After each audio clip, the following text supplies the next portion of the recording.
Енді Махамбет өзің бір иманды бала екенін кіріп келгеннен бастап білінді. 2003 жылғы екен соңғы. Енді қаншама осы той басқарып жүрім, гүлді әкеліп, сүйген жарыма берем, гүлді деп тұратын еді кейбір жігіттер.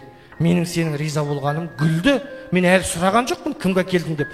Анасының ортасынан суырып алды да, ал роза гүлді мені жарық дүниені сыйлағаныңа рахмет деп анасына берді. Ағай, мен соған риза болдым, бар ғой. Мен ана жерде бар ғой, жүрекке тиді ғой, Махамбет. Ол сенің имандылығың, әкең мен ананы сыйлағандығың. Міне сен үшін міне Махамбет әже бақтаға міне дұға тілек тіледі. Содан кейін міне әке ана. Тек сен осы кісілердің қамқорында боласың. Алма, екеуің тек осы екі кісіні тыңдашы. Алма, саған бір екі сөз айтайын ба? Сен мына Махамбетті қалай жүрегіңмен жақсы көресің, я? Міне Жақып әкеңмен Айнагүл жеңгеңді дәл солай жүрегіңмен жақсы көр. Сен Махамбетті қалай жүрегіңмен сыйлайсың?